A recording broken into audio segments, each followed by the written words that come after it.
speak up and make sure that justice is served. It's wonderful that you can do that in a one-sentence bill, but it just shows how simple the answers to our problems sometimes are. Let's just get rid of it. It's not doing anybody any good. Let's just get rid of it. Great, thank you. Okay, any other questions? We're live. Why don't we let people who are walking walk past? Oh, sure, go ahead. Yeah.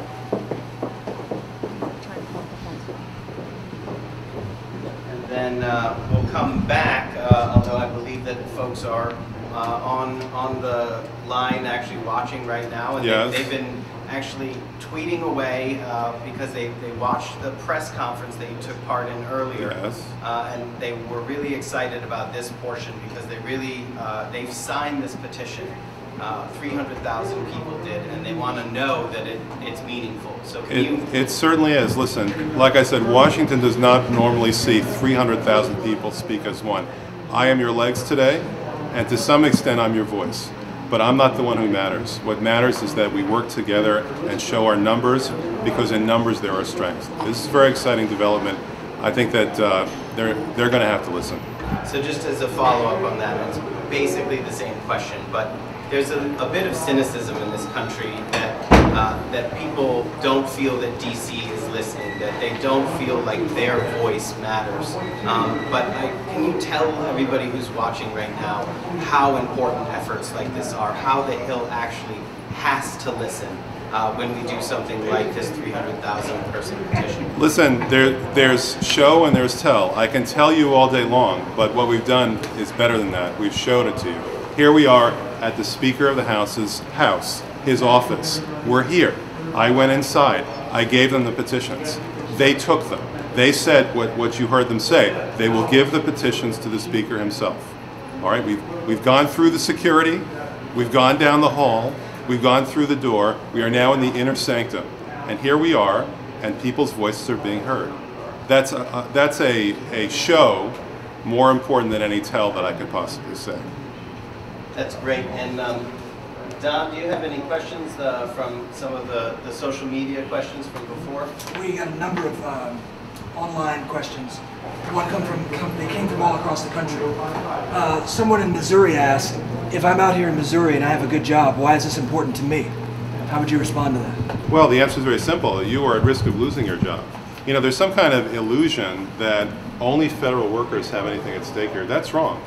When a federal worker loses his job or a federal worker goes on furlough, that means that federal worker is not going to be able to go to the restaurant and pay for his or her breakfast or lunch and tip the waitress. And that waitress is not going to be able maybe to pay her rent. And the reverberations go on and on and on. The immediate job loss is 750,000. Many of those people are federal employees or the employees of contractors. But then the reverberations start, the ripple effect.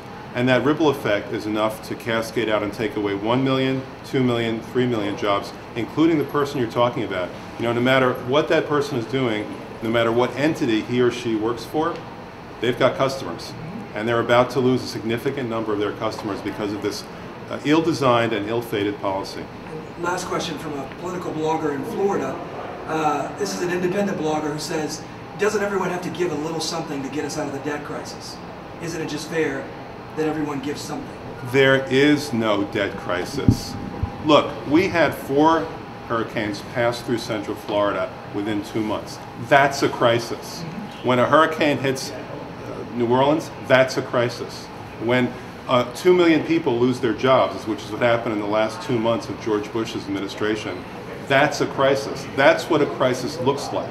This is a fake crisis. This is not a real crisis. This is crisis mongering by people who feel, I'm talking about the Republicans now, that they can't live without a crisis. They have to have the crisis du jour, the crisis du mois, the crisis of the day or the week or the month, or they can't survive. They're crisis junkies.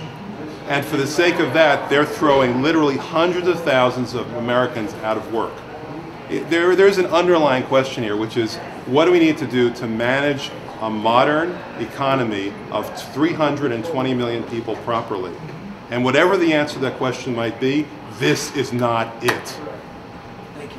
So So one final question, if you will. Another final question. Yes. All right, go ahead. This one's from me, not from, I'm going to take a prerogative because I care, I'm with Social Security Works. We care passionately about Social Security, Medicare, and Medicaid, as do you. Why is this bill to cancel the sequester so important to protect Social Security?